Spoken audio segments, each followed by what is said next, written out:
former speechwriter for Bush, Matt Latimer, has a book coming out. And he is going to explain some of the things that were said in the Oval Office. Now, this is a book that some of the Republicans were a little nervous about because they thought, oh, this guy's going to spill the beans, right? And already we find out some of the choice quotes from that book. And, of course, there's George W. Bush quotes. So this ought to be good. First, he started with Sarah Palin. Here's his quote on Palin. I'm trying to remember if I've met her before. I'm sure I must have. What is she? The governor of Guam? I mean, look, he can't help himself, right? But on the one hand, you want to say, hey, listen, he's rightfully mocking her. He doesn't even know who she is. On the other hand, he's George W. Bush. He probably doesn't know who the governor of Mississippi is or New York or California. Like, oh, yeah, who's that guy, the governor of Oregon or California, that Terminator guy, right? So, Sarah, don't take it too hard, okay? He continued on Sarah Palin. This woman's being put into a position she's not even remotely prepared for. Wow, that's pretty strong language. She hasn't spent one day on the national level. Neither has her family. Let's wait and see how she looks 5 days out. Okay, so pretty tough on Sarah Palin. But like I said, take it with a grain of salt. It's just George W. Bush because he says almost the same exact thing about Obama. He says, this is a dangerous world. I love this. The author writes, he said this for apparently no apparent reason. Like he just blurted out in the middle of another conversation. This is a dangerous world. And this cat isn't remotely qualified to handle it. This guy has no clue. I promise you. Oh, come on. Get a load of George Bush saying that someone else has no clue. Okay. And did you notice the word he used? This cat. Boy, I didn't know Bush was a hipster. So, this cat isn't remotely prepared for it like I was. I was really prepared. Oh, please, George. All right. Now, he also had something interesting to say about Hillary Clinton. He said, wait till her fat ass is sitting at this desk.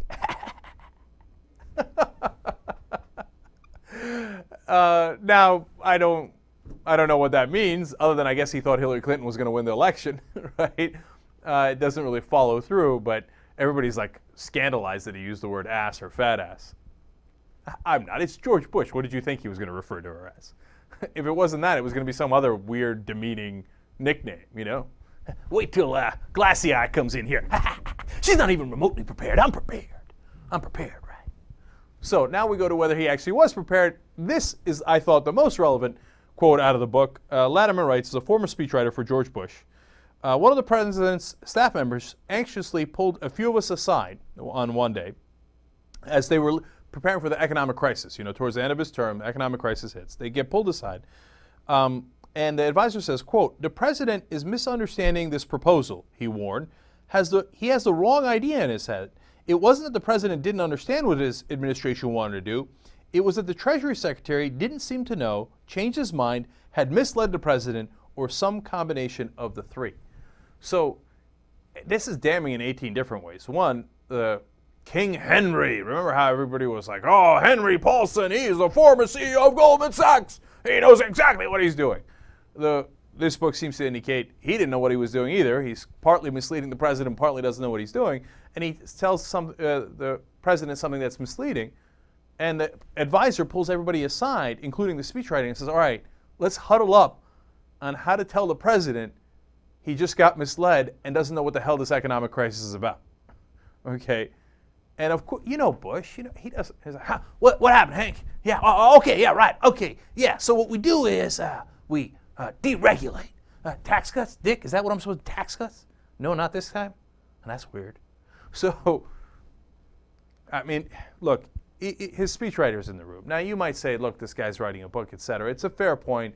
You know, you got to consider everybody's, biases and considerations. Now, he's part of the administration, but some people will say he's trying to sell a book. That's what they say every time somebody writes a book about what an idiot George Bush is. And sometimes it's true, right?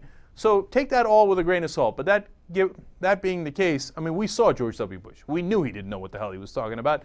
And I think it's very interesting that his advisors every once in a while had to huddle together and figure out how to tell the president he doesn't know his ass from a hole in the ground.